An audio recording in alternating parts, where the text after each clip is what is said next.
Iya silakan.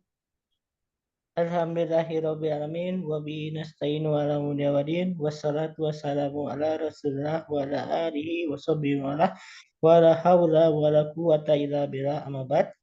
Alhamdulillah kita dipertemukan kembali di kajian rutin kita yang akan membahas sebuah judul eh, fikih ditulis oleh Ustadz Amir Nubais yang akan disampaikan oleh pemateri kita yaitu Ustadz Gilang Prasetyo, dan alhamdulillah beliau telah hadir tengah-tengah kita. Sebelum kajian dimulai, kami mengucapkan dan tim Takobal Minam wa Minkum kepada seluruh peserta dan Ustadz. Untuk tidak perlu lama lagi, kami persilakan. Tafadhol Maskur Ustadz.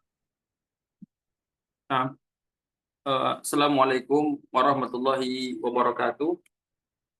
Bismillahirrahmanirrahim. Alhamdulillahi hamdan katsiran thayyiban mubarakan fi kama yuhibbu rabbuna wa yarda. Asyhadu an la ilaha illallah wahdahu la syarika lah wa asyhadu anna Muhammadan abduhu wa rasuluhu la nabiyya ba'da.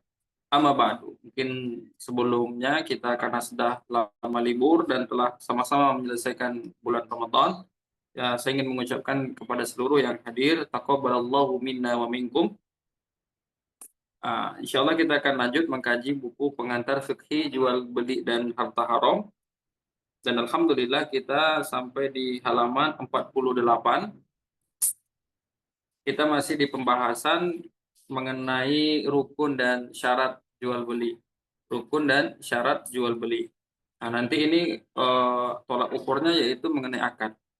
Jadi mungkin diulang secara ringkas bahwasanya akad muamalah yang dipraktikkan oleh kaum muslimin itu kalau ditinjau dari keabsahannya, akad itu dibagi dua.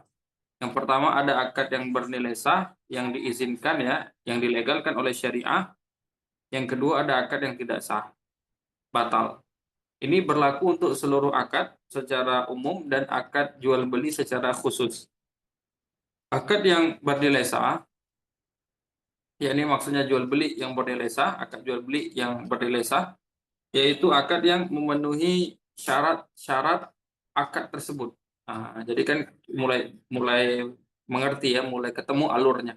Jadi misalnya akad kan banyak variasinya, secara umum banyak sekali, secara khusus kita fokuskan kepada akad jual beli.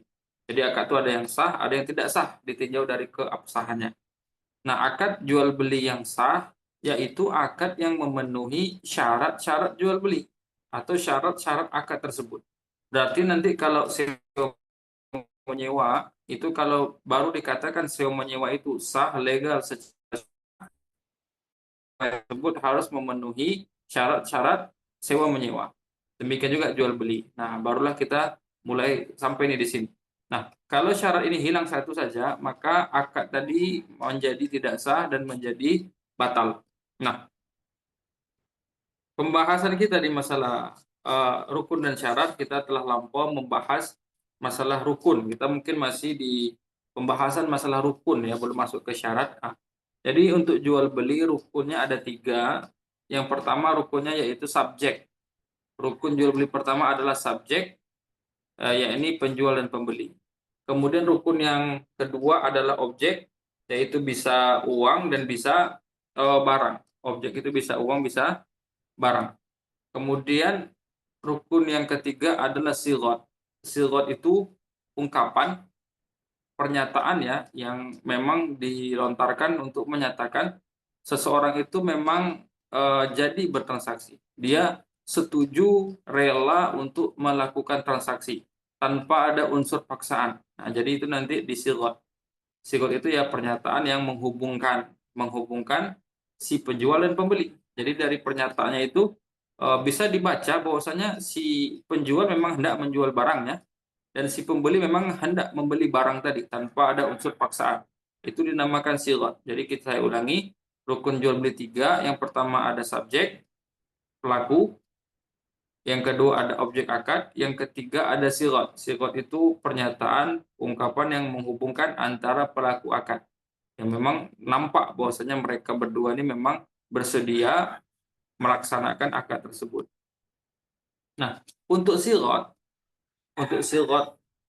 ungkapan atau pernyataan tadi itu dibagi dua. Yang ada yang pelaku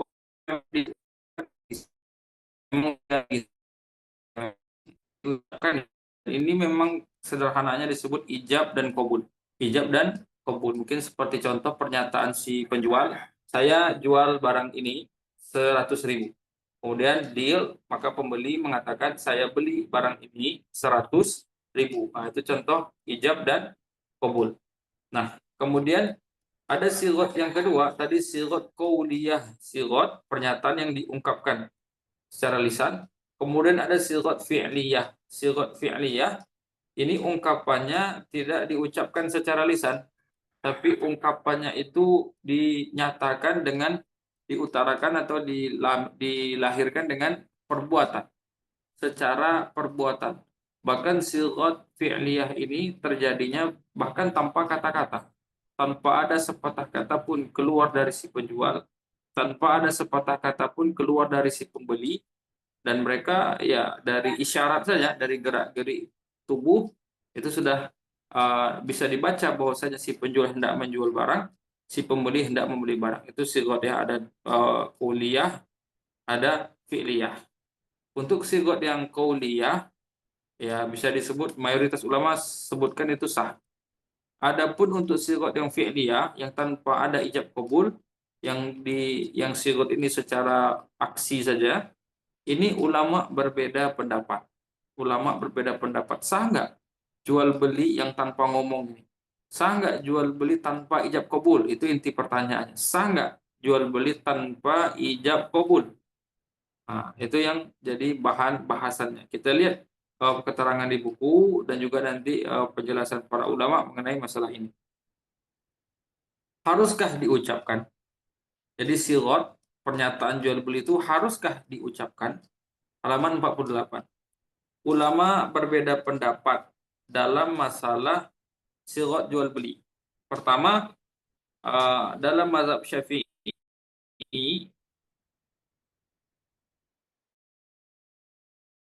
dinyatakan secara lisan. Artinya di dalam mazhab Syafi'i harus ada ijab kabul, harus. Mereka beralasan, berarti kalau dalam mazhab Syafi'i kalau ada orang berjual beli tanpa ijab kabul, itu tidak sah. Ya seperti contoh, ada nggak jual beli yang tanpa ijab kabul? Ada. Contohnya orang belanja di swalayan. Orang belanja di swalayan itu kan dilayani kasir. Kadang kan tanpa ngomong. Ya yang belanja cuma ngambil keranjang dorong misalnya, atau keranjang yang ditenteng, diambili barang-barang, kemudian pergi ke kasir, ditaruh aja, kadang pakai masker, apalagi di kota besar ya, tidak terlalu ramah, tidak say hello-nya santai ya. Nah, nanti dia berhenti di kasir, ditumpukin barangnya, si karyawan ya tinggal scan aja, barcode, nengok, cek-cek harga, nanti keluar totalnya. Nah, mungkin dia tinggal bayar, ambil uang kembalian, udah pergi, gitu ya. Tanpa ada ijab kabul. Nah, sekarang pendapat pertama ya, menurut mazhab Syafi'i harus sigot itu harus secara lisan, alias harus pakai ijab dan kabul. Konsekuensinya berarti kalau ada orang jual beli tanpa ijab kabul berarti tidak sah. Ini persepsi mazhab Syafi'i. Mereka beralasan bahwa saling redho merupakan syarat mutlak dalam jual beli.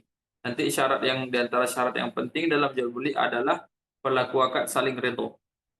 Nah, sementara untuk mengukur, untuk mengetahui apakah seseorang redho atau tidak, itu kan nanti mengukurnya harus ada alat ukurnya. Ini orang nih redho atau enggak sih? Gimana cara menganalisanya? Sementara masalah hati seseorang redho atau tidak, itu kan amalan hati yang kasat, yang tak bisa tampak oleh mata. Maka tidak ada yang tahu kondisi hati seseorang apakah redho atau tidak kecuali Allah. dan si pemilik hati. Orang lain baru tahu jika dia mengungkapkannya, karena itulah bukti keridhaan harus diucapkan secara lisan. Sehingga harus ada ijab kabul. Tanpa ucapan lisan berarti meraba isi hati orang lain dan itu tidak bisa diterima. Jadi argumentasi mazhab Syafi'i cukup juga, cukup realistis ya. Kan kalau ada orang berjual dan beli, di antara syarat paling penting jual beli adalah pelaku akad saling rela melakukan akad tanpa ada unsur paksaan, tanpa ada tekanan. Nah, masalah hati orang redho atau tidak kan ini ya letaknya di hati. Dan manusia nggak ada yang tahu kondisi hati orang lain kecuali Allah dan si pemilik hati. Makanya ini penjual pembeli rela nggak berakad. Makanya harus diucapkan secara ijab kabul biar ketahuan. Karena kan masalah hati. Kalau mereka diam-diam saja, ya kita nggak tahu hatinya rela atau tidak. Nah itu argumentasi pertama. Ya lebih ke logika, pendalilannya lebih kepada logika. Pendapat kedua yaitu mazhab mayoritas ulama. Berarti selain mazhab Syafi'i, mayoritas ulama dari kalangan mazhab Hanafi, dari kalangan Hanafiyah, orang-orang bermazhab Hanafi, Malikiyah dan Hambali atau Hanabilah, orang-orang bermazhab Maliki dan Hambali, dan sebagian ulama Syafi'iyah, ternyata sebagian ulama Syafi'i ikut pendapat kedua, menyatakan bahwa dalam transaksi jual beli tidak harus diucapkan. Artinya akad sah dilakukan dengan cara apapun, yang penting masing-masing saling paham yang menunjukkan keridhaan. Nah, pendapat kedua tidak mesti. Ini pendapat mayoritas ulama dari mazhab Hanafi, Maliki, Hambali dan sebagian ulama mazhab Syafi'i. Mereka mengatakan ya yang jual beli itu tidak mesti harus ijab kabul, harus diucapkan pakai ijab kabul seperti orang nikah ya. Tidak mesti seperti itu. Tidak mesti seperti itu. Yang penting ada saja indikator seseorang itu rela tanpa berucap, tapi nampak saja indikator dia rela, itu sudah sah. Jual beli sudah sah. Mungkin nanti kita akan bahas contoh yang seperti ini. Jadi itu ya pendapat pertama mengatakan mazhab Syafi'i, sebagian mazhab Syafi'i, mayoritas orang bermazhab Syafi'i mengatakan harus ijab kabul. Tanpa ijab kabul tidak sah. Pendapat kedua lebih fleksibel mengatakan tidak mesti ijab kabul. Sigot itu tidak mesti qauliyah saja, tidak mesti ijab kabul. Boleh kok sigot itu secara fi'liyah, boleh. Yaitu dengan indikasi saja, nampak gelagat dia sudah rela menjual, gelagat dia rela membeli, walaupun tanpa ada sepatah kata, tanpa berucap, itu sudah disebut jual belinya sudah bernilai sah. Nah, maka nanti pendapat kedua ini yang lebih kuat ya, lebih kuat. Karena banyak yang mempraktikkan pendapat kedua. Nah, kalau jual beli itu tidak sah tanpa ijab kabul, maka bagaimana transaksi orang-orang yang di supermarket, di minimarket yang tanpa ijab kabul? Nah, maka bisa disimpulkan ya berarti yang punya minimarket, yang punya supermarket, swalayan, dan yang belanja ke swalayan berarti nggak pakai mazhab Syafi'i.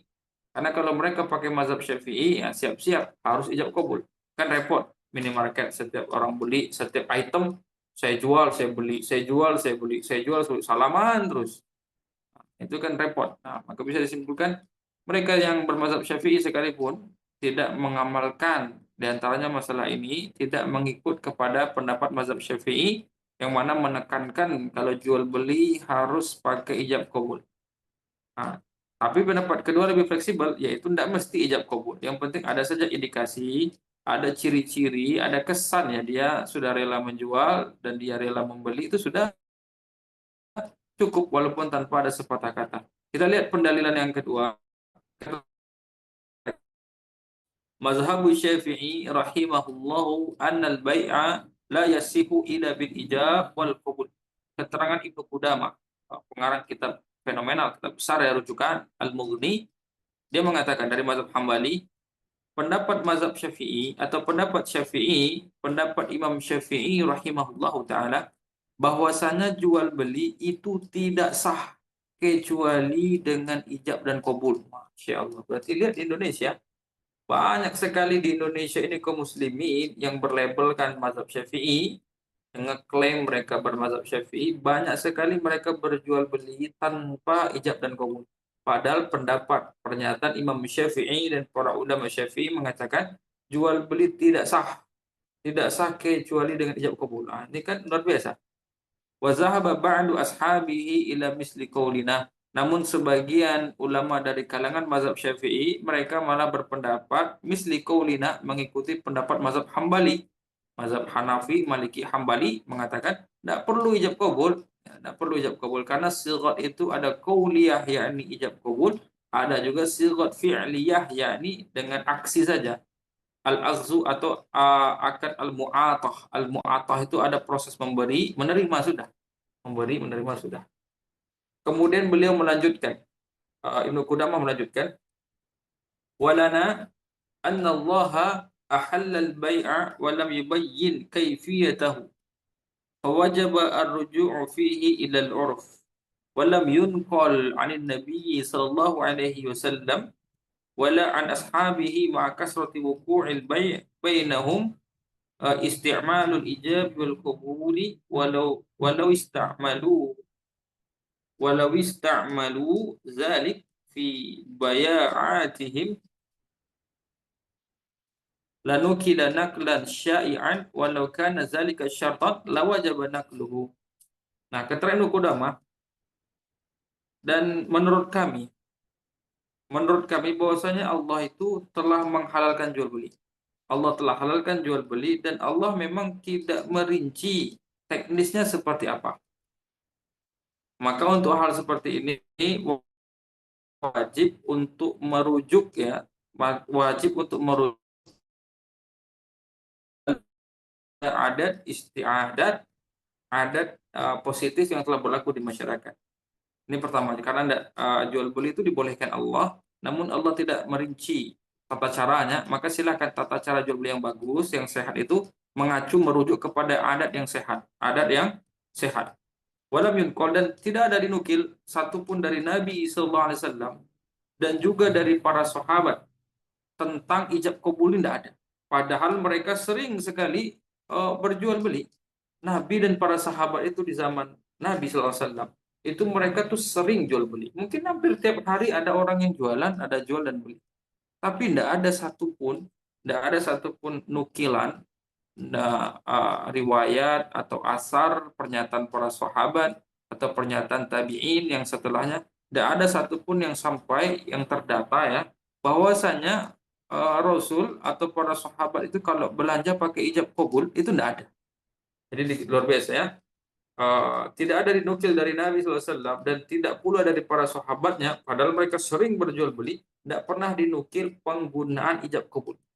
Sekiranya para sahabat itu mereka menggunakan ijab kabul pada setiap transaksinya, pasti ada nukilan, pasti ada asar, pasti ada riwayat yang sampai kepada kita, yang mudah tersebar. Karena kalau sekiranya para sahabat pakai ijab kabul jualan, pasti sudah ada sampai kabarnya kepada kita, pasti sudah banyak ulama dari kalangan sahabat kah, atau ulama dari kalangan tabi'in, generasi setelahnya pasti sudah banyak meriwayatkan asar, meriwayatkan praktek para sahabat tadi, yang mana mereka jual beli pakai ijab kabul. Namun realita kenyataan tidak ada. Dan berarti apa maknanya? Berarti memang para sahabat berjual beli tanpa ijab kabul. Walau kana zalika syartan lawajaba nakluhu. Apalagi kalau sekiranya ijab kabul itu merupakan syarat sah jual beli, pasti ada dalil yang sampai, pasti ada nukilannya. Karena tadi ya kesannya kalau Imam Syafi'i tanpa ijab kabul kan tidak sah. Berarti seakan-akan posisi ijab kabul itu seperti syarat jual beli. Kalau syarat jual beli yang satu tidak sah, iya, karena syarat jual beli dilanggar.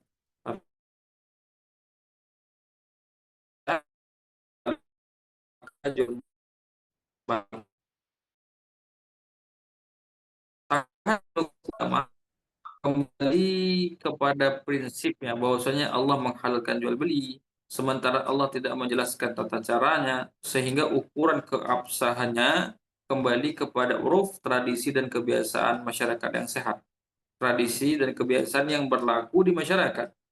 Sementara transaksi jual beli kan sudah ada sejak masa silam. dan memang tidak ada dinukil dari Nabi SAW dan maupun para sahabat mengenai kalimat ijab kabul. Tidak ada. Setiap jual beli harus pakai ijab kabul, itu tidak ada. Jika itu termasuk rukun, seharusnya ada riwayat kalimat ijab kabul dari mereka. Ini sebagaimana yang saya sampaikan tadi. Padahal inti dari keabsahan transaksi halal adalah kerelaan. Dan itu menunjukkan adanya kerelaan tidak harus diucapkan atau menggunakan redaksi tertentu. Jadi kan sahnya jual beli itu kan kalau penjual pembeli itu rela. Dan untuk mempelajari, untuk mengetahui penjual pembeli ini rela, tidak mesti kok harus ijab kabul. Nanti ada cara-cara lainnya. Ini dikatakan, yan'aqidu al-bai'u bima yadullu 'ala ar-ridha 'urfan sawa'an dalla lugha aw la min qaulin aw kitaba aw isyaratin minhuma aw min ahadihima. Teranggapnya jual beli itu dengan semua hal yang menunjukkan akan keridhaan si pelaku akad secara tradisi. Sama saja apakah ada pendalilan secara bahasa atau tidak. Kalau sama saja apakah ada eh, makna bahasa atau baik berupa ucapan, tulisan, atau syarat, satu keduanya bebas. Jadi nanti menandakan orang ridho itu bisa saja dengan ucapan, bisa saja dengan tulisan, bisa saja dengan isyarat saja, atau salah satu dari keduanya. Yang penting nanti ada indikasi menyatakan seseorang rela, tidak mesti harus diucapkan. Bisa kok dengan isyarat, bisa. Bisa nggak dengan tulisan? Mereka berakad, sighatnya pakai tulisan. Nah, jawabannya bisa. Tidak mesti ijab kabul secara kauliah. Kasus 4, kita akan bahas studi kasus, yaitu kantin kejujuran. Mungkin sebagian orang ada yang bertemu dengan kantin kejujuran. Nah, kita lihat konsep kantin kejujuran. Biasanya modelnya penjual itu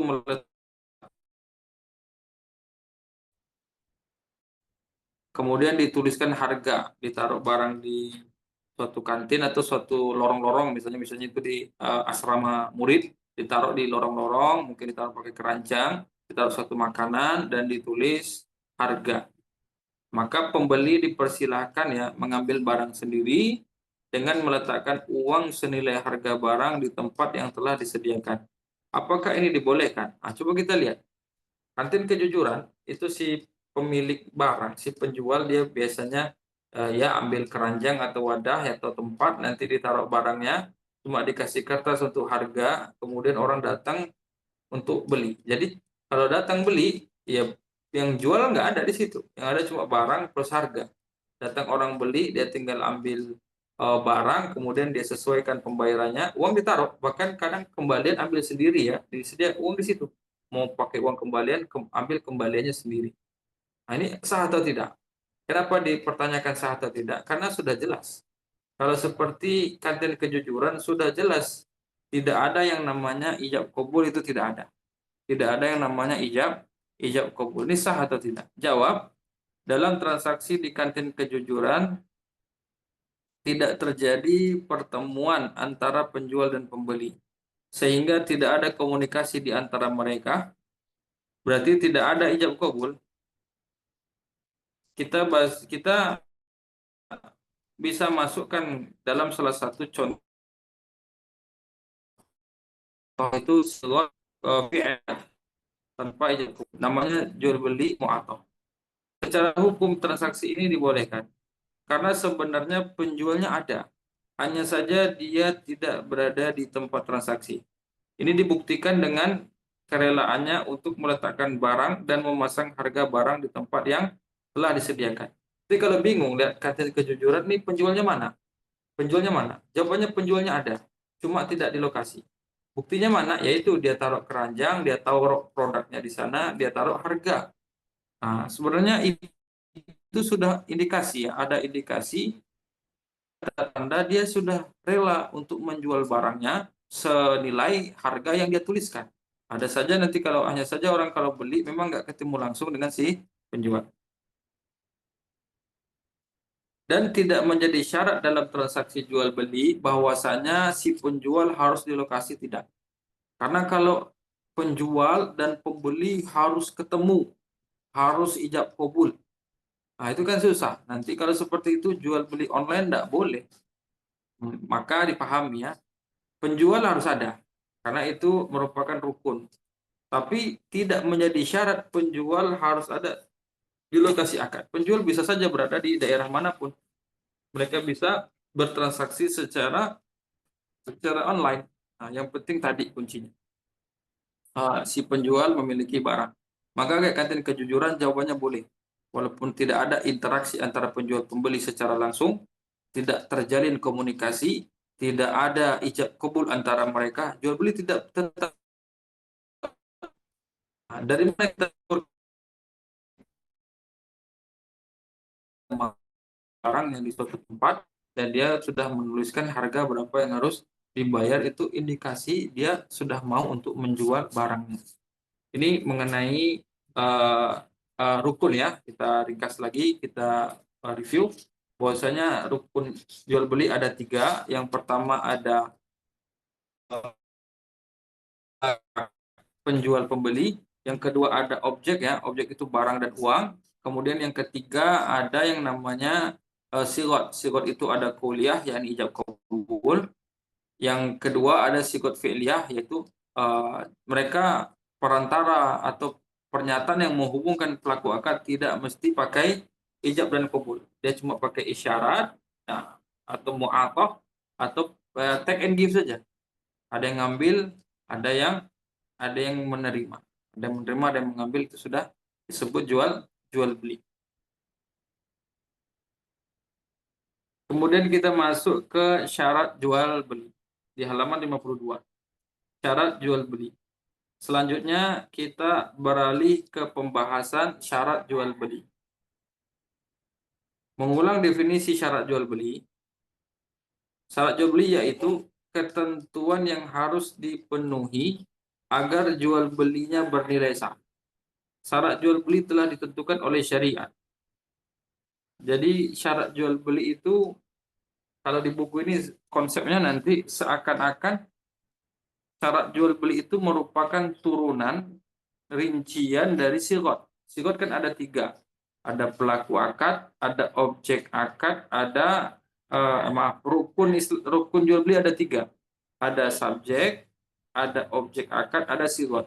Nah, seakan-akan syarat ini merupakan turunan dari hal itu. Kita lihat. Saya sampaikan kesimpulan di awal bahwa syarat jual beli adalah penjelasan lebih rinci ya mengenai rukun jual beli. Jadi rukun jual beli tadi dirinci ya dengan dalil tentunya. Nanti perinciannya itu menjadi syarat jual beli. Nah, syarat jual beli ada 7. Kemudian ada 2 syarat ada subjek penjual pembeli. Ternyata ada 2 syarat jual beli, memang pembahasannya tentang subjek. Yang pertama, subjek pembeli, subjek si penjual harus pemilik barang atau posisinya selaku wakil. Nah, ini syarat pertama. Penjual harus pemilik barang atau dia tidak punya barang tapi dia harus berposisikan wakil. Yang kedua, subjek harus orang yang memiliki kelayakan. Penjual pembeli harus orang yang memiliki kelayakan dalam bertransaksi, yaitu jaiz tasarruf. Dari sini kita tahu penjual dan pembeli itu tidak semua orang bisa menjual barang, tidak semua orang bisa membeli barang. Karena penjual dan pembeli harus orang yang dipandang layak, haruslah orang yang memang diizinkan oleh syariat dia untuk jual barang dan diizinkan oleh syariat dia untuk beli barang. Jadi dalam Islam tidak semua orang bisa jual barang, tidak semua orang bisa beli barang. Itu kan ada perinciannya nanti. Kemudian ada 4 syarat terkait objek. Ada 4 syarat terkait objek. Yang pertama, objek itu harus halal plus bermanfaat. Dari sini kita tahu di dalam Islam tidak semua barang boleh dijual dan tidak semua barang boleh dibeli. Kemudian yang kedua, syarat terkait objek memungkinkan diserah terimakan. Jadi kita kalau beli barang, itu barang yang memang bisa diserah terimakan. Ya, sederhananya jangan pernah beli barang posisi sengketa. Misalnya ada tanah yang disengketakan, di persidangan diperebutkan, kita pengen beli tanah itu, kan repot. Orang tanahnya sengketa, nah siap-siap saja nanti kalau kita beli ternyata kita nggak dapat, ya siap-siap saja. Nah, jadi carilah barang yang kita beli itu memang bisa diserah terimakan, alias barangnya ada, alias barangnya aman, tidak dalam kondisi sengketa. Yang ketiga, jelas kriterianya. Jadi objek itu harus kriterianya jelas. Barang itu harus jelas ciri-cirinya, deskripsinya harus jelas.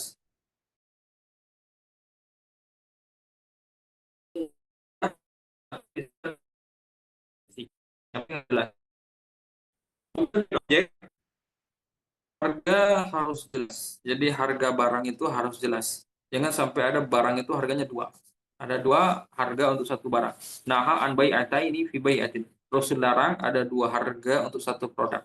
Nah, itu ya. Kemudian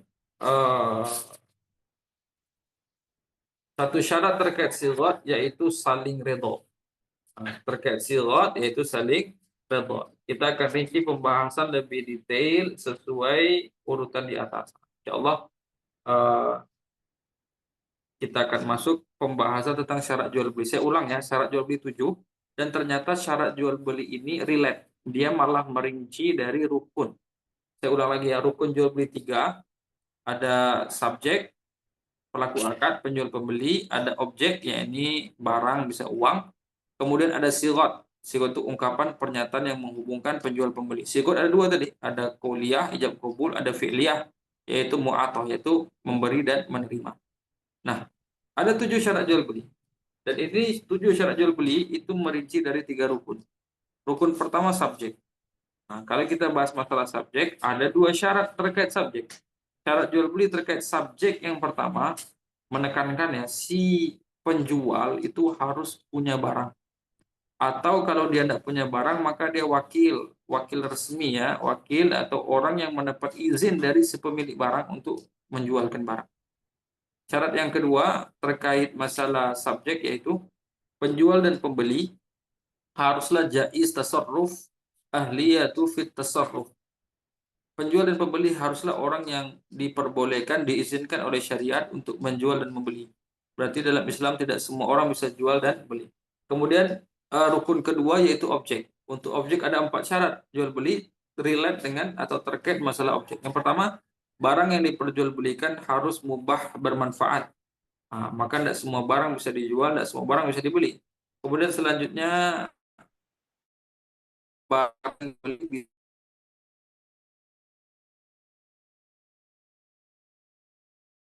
harga harus jelas. Kemudian rukun ketiga itu sigot. Sigot ada satu syarat yang terkait dengannya yaitu saling redha. Nah, itulah 7 syarat jual beli. Ya, mungkin diulang kalau ada bukunya diulang, kalau tadi mungkin mencatat atau bisa diulang videonya. Dan ini harus dipenuhi Bapak Ibu sekalian. Ikhwah wa akhwat sekalian. Karena tadi kalau 7 syarat tadi hilang satu saja berarti akad jual belinya sepakat ulama itu batal. Itu batal. Nah, ya. Jadi mau tidak mau suka tidak suka harus dipenuhi 7 syarat jual beli. Nah, itu nanti kita akan bahas perinciannya, kita juga akan sering ulang-ulang ya, biar orang yang berjual beli dia tahu dengan syarat jual beli. Suara saya jelas ya?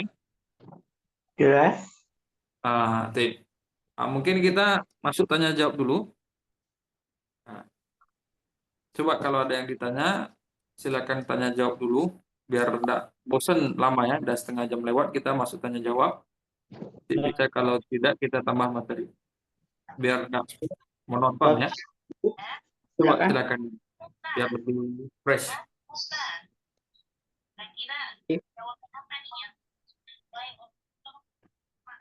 Gimana?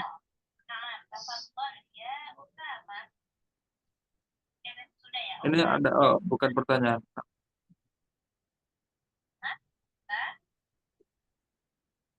Gimana? Ada yang bertanya? Belum ada? Mungkin yang bertanya bisa masukkan pertanyaannya, bisa diketik.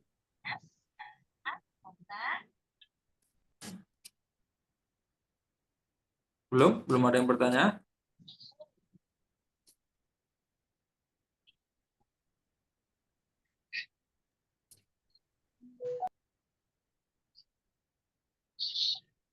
Belum ada? Nah, kalau gitu kita lanjut materi kalau belum ada. Sembari mungkin mempersiapkan pertanyaan ya. Jadi ini rukun dan syarat itu dipahami ya. Eh, Syarat-syarat beli itu itulah nanti yang muslimin ya. Itu biasanya di masalah syarat. Contohnya, maaf ya, betapa banyak orang jual beli, betapa banyak orang jual beli sekarang itu, tapi si penjual ini tidak punya barang. Itu banyak. Karena banyak dewasa ini kadang mungkin tidak tahu kenapa ya, mungkin sudah zamannya, mungkin juga sudah banyak pelatihan. Kadang diusung tema atau digiring ya, agar orang-orang itu jualan tanpa punya barang. Padahal syarat jual beli itu ya penjual harus punya barang. Nah, itu nanti jadi masalah. Banyak banyak pedagang ini realitanya tidak punya barang dan tidak pula menjadi wakil atau reseller resmi, agen resmi dari si pemilik barang. Jadi itu dipahami ya. Ah, itu diantara yang banyak pelanggaran. Oh, bentuk suaranya. Kemudian dari masalah syarat, itu biasanya juga yang terjadi pelanggaran di jual beli tadi ya. Pertama, banyak di jual beli kita itu pelanggarannya itu tadi pelaku atau penjual tidak punya barang. Itu sering terjadi. Sering terjadi dia belum punya barang atau belum menguasai barang tapi sudah menjual barang. Nah, itu pelanggarannya nanti banyak di situ. Kita akan bahas ketika menjelaskan masalah eh, syarat ini. Kemudian juga nanti hal-hal yang bermasalah adalah halal bermanfaat. Jadi barang yang boleh diperjualbelikan di dalam Islam itu barang yang halal yang bermanfaat. Sementara kadang banyak produk-produk itu kadang kehalalannya dipertanyakan, kemudian kemanfaatannya dipertanyakan. Itu juga nanti banyak banyak ya pakaian-pakaian bergambar perempuan atau ada unsur alat musik atau pakaian gambar makhluk bernyawa lah, gambar makhluk bernyawa itu dan lain-lain. Hal ini juga nanti eh, kesimpulannya tidak semua barang bisa dijual dan dibeli. Tidak semua barang bisa dijual dan dibeli. Apa jawabannya?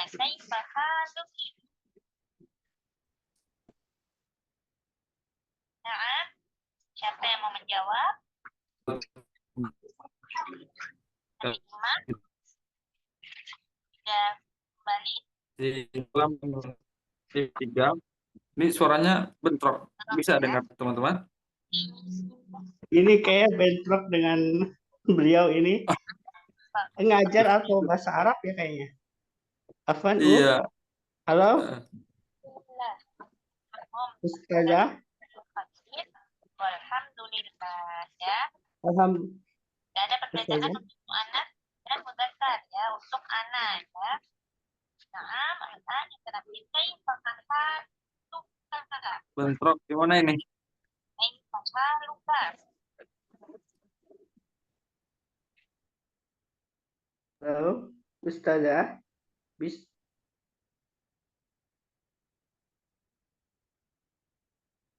Sudah dimatiin Ustaz? Oh ya sudah. Nah, jadi saya ulang ya tadi mungkin karena bentrok. Tadi kan 7 syarat jual beli. Nah, biasanya tuh yang terjadi masalah-masalah jual beli yang dipraktekkan kaum muslimin itu biasanya nanti kalau terjadi pelanggaran-pelanggaran di jual beli itu karena syarat ini tidak dipenuhi.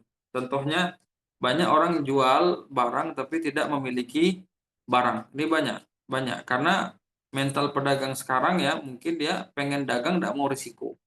Pengen dagang, tidak mau punya barang, tidak mau beli barang, tidak mau stok barang, tidak mau kena biaya sewa gudang dan lain-lain. Tapi maunya untung saja. Padahal itu melanggar hadis Nabi SAW. Kalau dia pedagang tulen, dia murni trader, maka dia harus punya barang. Kalau nggak boleh jualan. Jadi nanti di sini banyak timbul masalah. Pedagang-pedagang yang tidak punya barang itu banyak timbul masalah. Kalaupun tidak punya barang, boleh nggak Ustaz? Tidak punya barang tapi jualan? Jawabannya boleh. Kalau tidak punya barang, maka kita merapat kepada yang punya barang alias ya mengatur kesepakatan lah untuk menjadi wakil menjadi reseller bisa, agen bisa, marketing bisa dari pemilik barang. Tapi perhatikan, wakilnya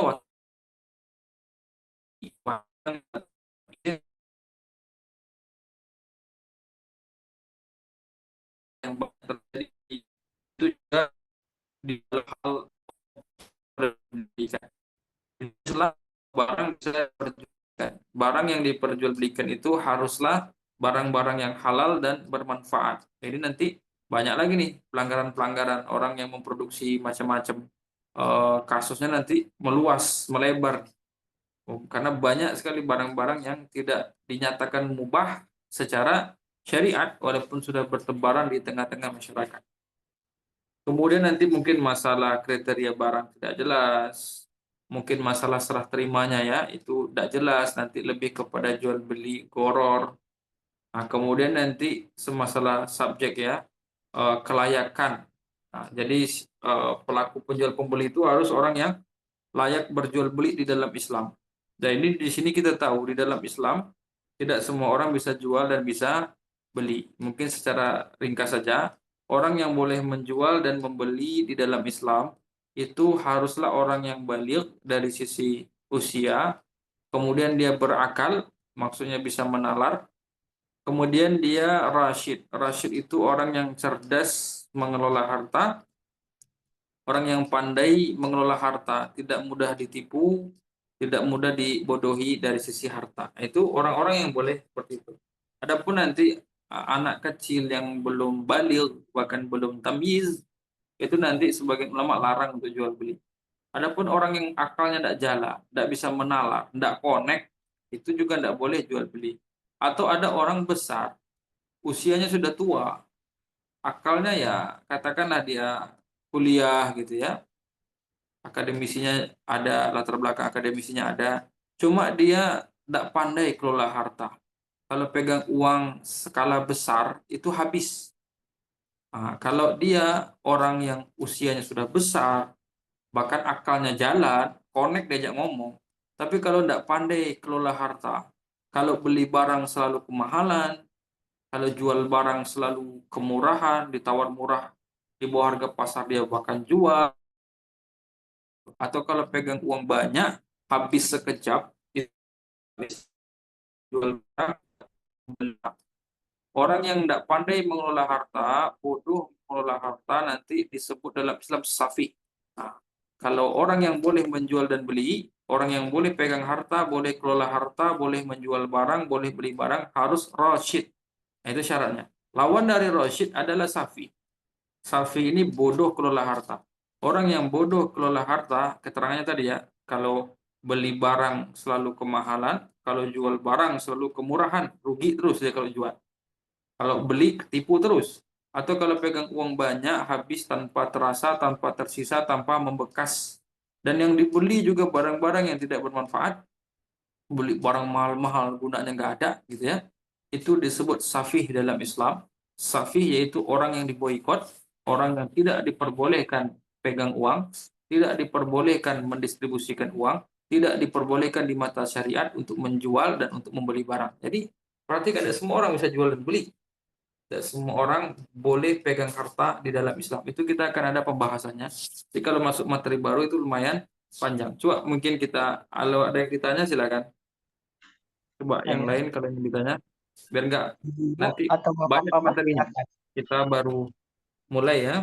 Setelah libur nanti masuk materi banyak nanti susah nanti nangkepnya. Ayo bapak-bapak atau ibu-ibu silakan yang ingin bertanya bisa menulis atau present silakan secara langsung. Langsung bisa. Tafadhol Mas Bro. Langsung bisa.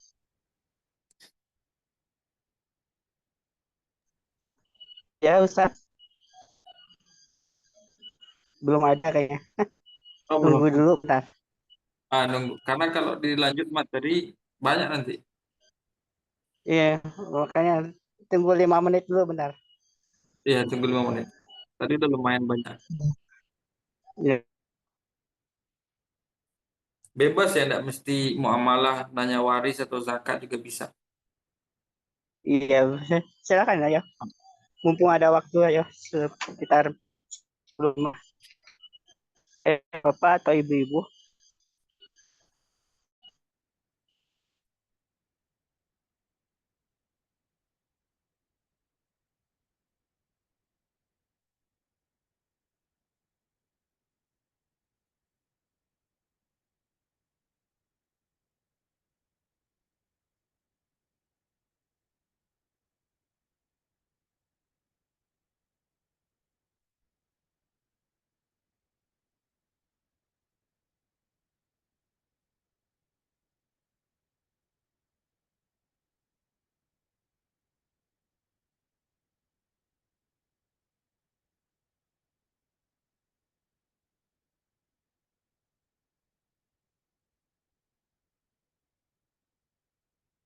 Ada? Belum ada?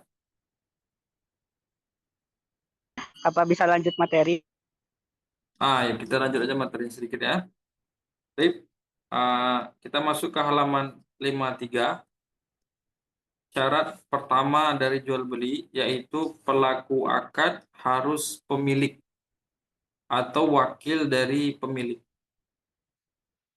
Seseorang tidak boleh di dalam Islam ya, seseorang itu tidak boleh mentransaksikan barang milik orang lain. Baik mungkin menjual barang orang lain atau membayarnya pakai uang orang lain, tidak boleh kecuali dengan orang. Makanya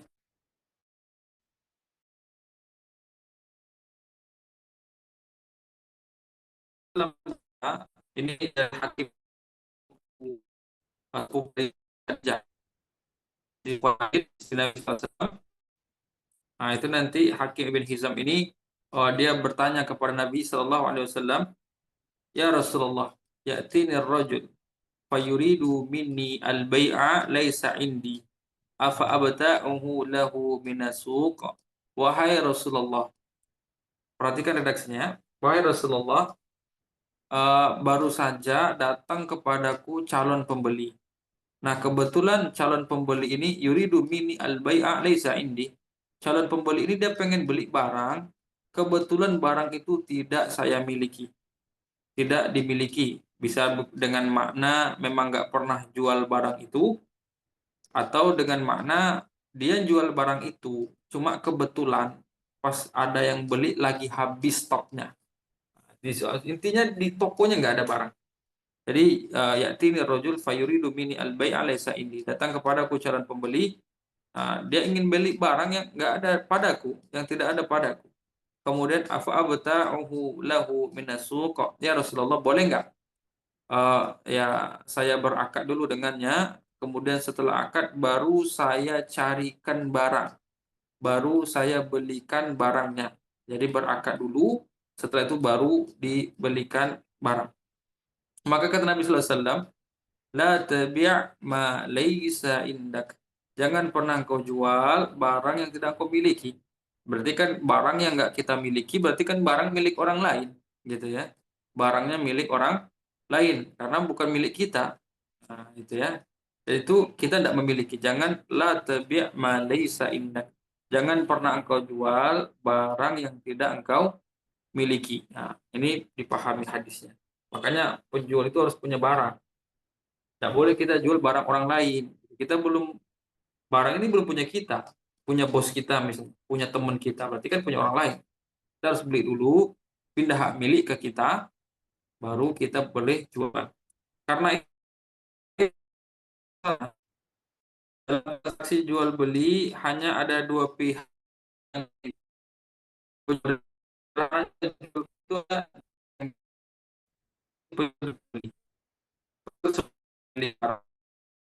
beli sebagai pemilik uang. Maka kalau ada pihak ketiga, berarti ini harusnya kan ada penjual pembeli. Penjual punya barang, pembeli punya uang. Kemudian ada pihak ketiga, ini si A penjual, si B pembeli.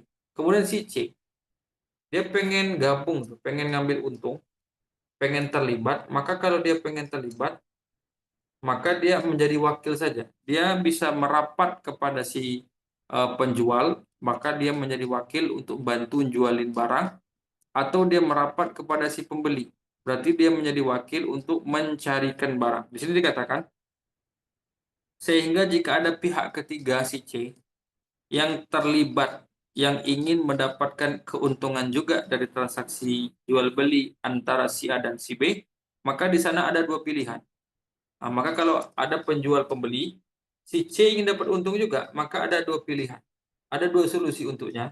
Yang pertama, mendekat ke salah satu antara penjual atau pembeli, sehingga dia jadi wakil. Kalau dia mendekat kepada si penjual, maka dia menjadi wakil penjual. Kalau dia mendekat kepada si pembeli, maka dia menjadi wakil si pembeli. Menjadi wakil solusi pertama. Yang kedua, yaitu menjadi penjual kedua. Dalam arti dia beli terlebih dahulu barang itu dari penjual pertama, kemudian dia menjualnya kembali kepada pembeli kedua. Si A dan si B. Si A punya barang, si B pembeli. Si C ini ingin dapat untung. Maka solusi pertama dia merapat kepada si A bisa menjadi wakil si A, atau kepada si B menjadi wakil si B. Atau dia tetap ingin dapat untung, maka si C beli barang kepada si A dulu, kemudian tunggu barangnya sampai dikirim, kemudian baru si C jual kepada si B, baru dia dapat untung. Nah, itu sederhana seperti itu. Jadi harus punya barang. Penekanannya di situ harus punya barang. Jangan sampai berdagang itu tidak punya barang, karena asumsi orang enak ya kalau dagang tidak punya barang, ini main posting saja, kita minim resiko. Tidak ada resiko, orang tidak punya barang gitu. Stok barang, tidak mau menanggung risiko barang, tidak mau sewa gudang, tidak mau kena ongkir 2 kali gitu ya, tidak mau kena pajak beli barang gitu ya, tidak mau pula kena pajak menjual barang, tapi pengennya untung. Bagaimana pandangan syariat mengatakan? Maka ada hadis dari Nabi Shallallahu Alaihi Wasallam, la yahillu ribuhu ma la yudman. Tidak halal seseorang itu mendapat keuntungan tanpa menanggung risiko. Nah, jadi kalau ingin untung, siap tanggung risiko. Tapi kalau dia mau dagang, tidak mau nyetok barang, tidak mau beli barang, takut risiko, kan nggak boleh dapat untung. Berarti tidak halal dia dapat untung. Kalau pengen dapat untung, maka peluang untung itu sama dengan menanggung risiko rugi.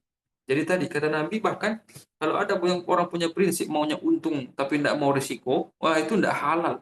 La yahillu ribahu ma la yudman. Tidak halal seseorang itu mendapat keuntungan, tidak halal keuntungan tanpa menanggung risiko barang, tanpa menanggung risiko rugi. Juga Nabi Shallallahu Alaihi Wasallam bersabda, al kharaju bid-dhaman. Keuntungan itu berbanding lurus ya, atau keuntungan itu bagi orang yang siap menanggung risiko. Jadi tanamkan prinsip kita tuh kalau mau dagang, ya kalau mau untung, ya siap tanggung risiko. Kalau semakin besar keuntungan yang ditarget, biasanya risikonya besar. Jadi buang di benak kita itu pengen apa ya, pengen untung tapi nol risiko, pengen untung tapi nol kerugian. Ya tadi itu modelnya, pasti penggiringannya apa? Menjual tanpa nyetok barang, menjual tanpa memiliki barang. Ujungnya digiring ke sana, dan itu melanggar hadis Nabi Shallallahu Alaihi Wasallam. Jual belinya tidak sah, keuntungannya berpotensi haram, dan yang pasti tidak akan diberkahi Allah hartanya, karena dia melakukan jual beli melanggar hadis Nabi Shallallahu Alaihi Wasallam dan melanggar syarat jual beli yang ditetapkan oleh para ulama, sehingga jual belinya tidak sah. Jadi itu dipahami ya, la tabi' ma laysa indak. Jadi jangan aneh-aneh lah. Prinsipnya kamu dagang punya barang. Kalau enggak jadi wakil. Kita kenal baik dengan pemilik barang, entah itu saudara, entah teman, ya udah kita bikin kesepakatan dengan pemilik barang, kita menjadi wakil dia, reseller dia, dan yang sejenisnya. Tapi tanamkan ya, makanya kayak seperti dropshipping itu kan dapat catatan, karena kan secara praktek ya biasanya ya dropshipping ini ya pengen untung tapi tidak mau punya barang, tidak mau nyetok barang, bahkan supaya lebih nggak kena ongkir 2 kali tuh. Nah, setelah orang mungkin melalui dia mesen, dia cari pemilik produsennya, dicari sama dia, kemudian seorang dropshipper berakad dengan seorang produsen tadi, kemudian pas pengiriman, Pak kirimnya langsung ke alamat pembeli saya ya, gitu ya, biar hemat ongkir, biar nggak kena 2 kali itu ngirimnya, gitu ya. Yuk kirim aja langsung ke situ, pokoknya gimana lah caranya biar untung gitu ya, nggak mau punya barang, nggak mau nyetok barang, nggak mau kena biaya gudang, nggak mau kena biaya ongkir, nggak mau kena pajak bla bla bla, tapi pengennya itu malah melanggar hadis Nabi Shallallahu Alaihi Wasallam. Tadi ya, la yahillu ribuhu ma la yudman. Tidak halal keuntungan tanpa menanggung risiko. Di mental dia tidak mau tanggung risiko rugi, itu malah tidak dihalalkan untuk mendapat keuntungan. Makanya kalau mau untung ya siap-siap menanggung risiko rugi. Ini prinsip Islam, prinsip Islam. Kita lihat para sahabat itu berdagang menanggung risiko semua. Mereka harus punya barang. Bahkan mereka kalau jualan ya, kalau dulu berjalan itu atau jualan itu kan membawa hasil alam atau hasil bumi atau hasil karya wilayah ini dibawa ke wilayah lain. Misalnya kain tenun di wilayah ini dibawa ke Yaman misalnya, kain-kain dari Yaman dibawa ke Mekah misalnya, kemudian ada kain dari Syams misalnya, dibawa ke bawah, kan seperti itu. Itu nanti ya resikonya besar mereka ketika karavan, ketika melakukan perjalanan di padang pasir, ada perompak di sana, atau mungkin tiba-tiba sedang safar terjadi cuaca ekstrim di padang pasir, badai padang pasir, atau kehabisan bekal, atau kesasar karena mungkin di padang pasir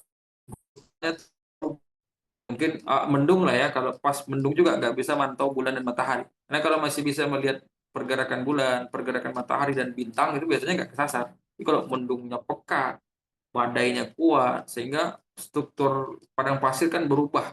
Kena angin itu kan gundukan-gundukan pasir berubah-ubah, bisa kesasar, kehabisan bekal, mungkin pas tidur di padang pasir bikin tenda disengat ya binatang berbisa, ular derik misalnya atau kalajengking dan yang semisalnya, belum lagi perompak banyak. Itu kan mereka dagang intinya risikonya besar, nyawa, keselamatan. Ya itu, maka berhak mendapat keuntungan. Jadi itu prinsipnya. Mungkin itu ya, udah hampir jam 5. Itulah pembahasan kita. Kita akan lanjut nanti di halaman 54 pertemuan selanjutnya. Masih syarat yang pertama yaitu pelaku akad harus pemilik barang. Penjual ya, penjual harus pemilik barang. Kalau pembeli idealnya pemilik uang, gitu ya, pemilik uang. Nah, dan kalau tidak, si penjual tidak pemilik barang, maka si penjual bisa menjadi wakil. Solusi kalau pengen dagang tidak punya barang, kita menjadi wakil saja. Kita jalin komunikasi, kita kenal dengan pemilik barang, kita lahirkan kepercayaan ya, rasa trust dari pemilik barang kepada kita, sehingga kita bisa jadi marketing walaupun tidak punya barang tapi sudah mendapat izin dari pemilik barang. Wallahu a'lam, wallahu a'lam. Baik, ada yang ditanyakan? Kepada Bapak atau Ibu, silakan. Ada yang mau ditanyakan? Kami tunggu 3 menit.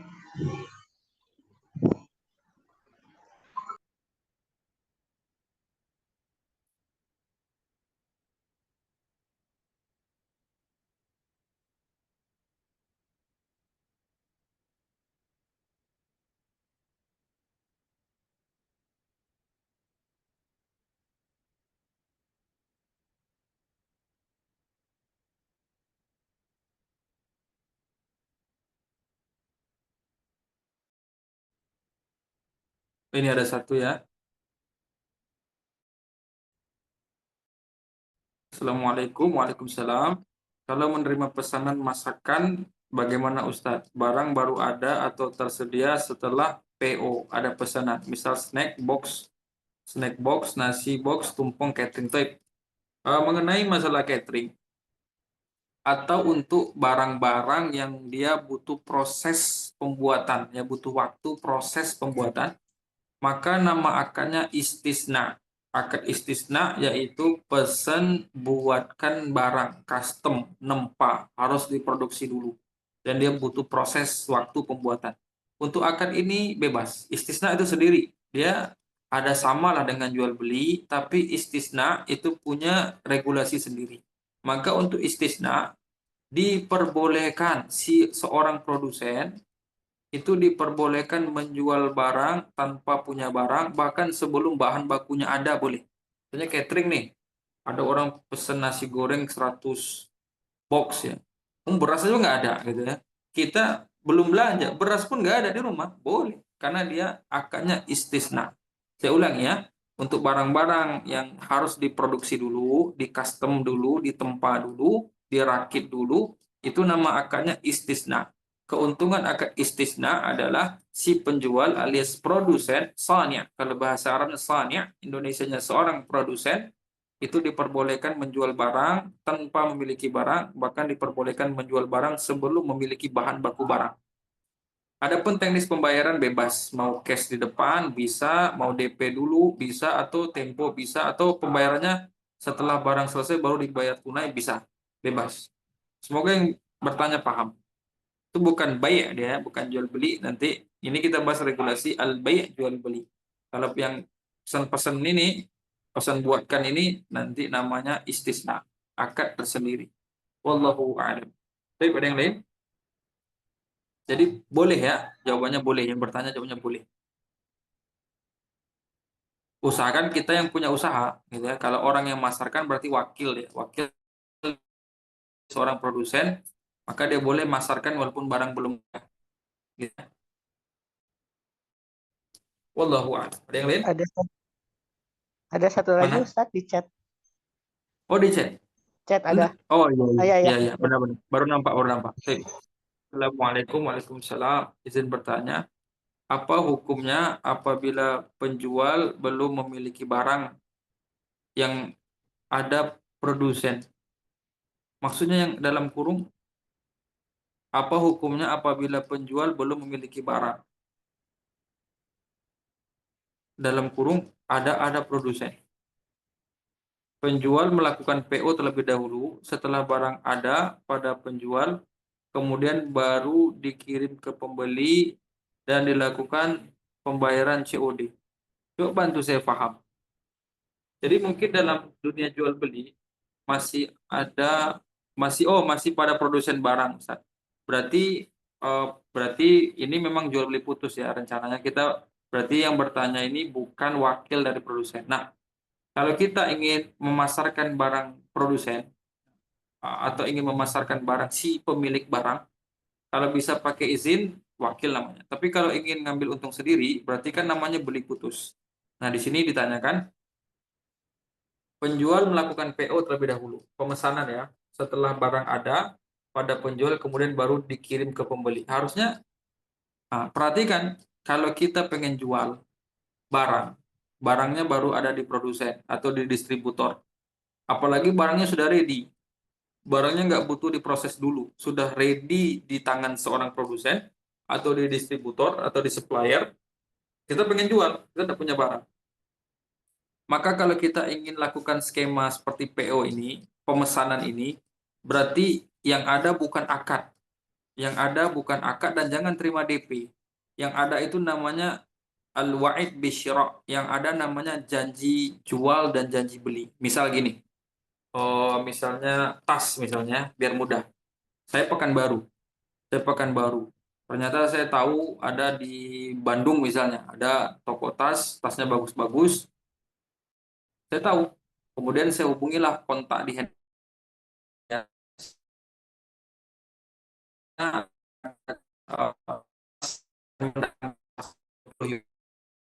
Ini gitu ya. Siapa yang menggunakan Japri misal. Kemudian setelah saya promokan, ini belum boleh berakad ya, karena saya nggak punya barang dan tidak boleh berakad. Mungkin rencana jual, rencana beli, janji jual, janji beli. Kemudian dari kontak tadi ternyata menghubungi 20 orang. Jadi 20 orang ini pesan, maka saya list. Saya nggak boleh minta DP, karena kalau saya nggak punya barang, barang di Bandung, dan saya minta DP, saya nggak punya barang loh, saya minta DP, berarti kan barang tidak tunai, uang tidak tunai, maka namanya jual beli kali bil kali yang pernah kita bahas, sepakat ulama itu haram. Maka perhatikan, saya janji jual, mereka janji beli, pesan 20 orang. Tidak boleh DP. DP tidak boleh. Maka saya beli dulu tasnya 20 unit, saya tunggu dulu, dikirim dari Bandung, tunggu benar-benar sampai di rumah saya, kemudian saya terima, takobut, saya terima tasnya, kemudian saya cek kondisinya sesuai yang dipesan, baru hubungi yang 20 orang tadi. Bapak Ibu yang kemarin mesen tas, alhamdulillah tasnya sudah ada di rumah. Silakan konfirmasi ulang siapa yang jadi beli, baru berakad. Mungkin baru negosiasi harganya di situ. Kalau kemarin mungkin pas dia mesen estimasi harga. Harga fixnya kapan? Ya ini kalau setelah tasnya sampai baru ada harga fix lah, atau kemarin mungkin estimasi bisa fix nggak masalah. Tapi pas konfirmasi ulang itulah akad. Karena memang barangnya udah sampai di kita. Ternyata pas konfirmasi ulang dari 20 yang pesan rencana beli, yang beli cuma 10, ya sudah itu rezeki kita. Karena kita baru boleh jual barang karena kita baru punya tasnya sekarang. Bukan kemarin pas masarkan tasnya di Bandung belum boleh. Nah, jadi mungkin ini ya yang dimaksud produsen memang ada perincian. Barangnya sudah ready di tangan produsen atau barangnya customer, itu nanti ada perincian-perincian di situ. Intinya tadi mungkin yang dipahami tadi ya, yang PO itu biasanya yang PO itu bukan barang yang belum sampai ya. PO itu barang yang butuh produksi idealnya ya, yang dibuatkan dulu kayak tadi PO. Kadang ada sebagian orang barangnya udah ada buah-buahan, buah-buahan yang nggak diproduksi kecuali diproduksi menjadi salad, menjadi jus atau menjadi makanan tertentu. Tapi kalau buah fresh, ada yang mau beli PO strawberry gitu ya. Gitu ya. Ya, yang tuh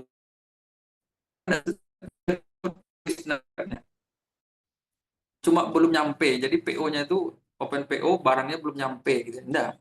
Itu PO itu identiknya ya dalam muamalah itu yang harus diproduksi dulu biasanya gitu. Tapi kalau pesan barang-barang yang ready, hasil alam, nanti nama akannya salam, pesan carikan. Pesan carikan barang. Kalau pesan buatkan nama akannya istisna. Nah, jadi tadi kalau penjual melakukan PO terlebih dahulu, kayak tadi alur yang saya sampaikan. Semoga yang bertanya paham.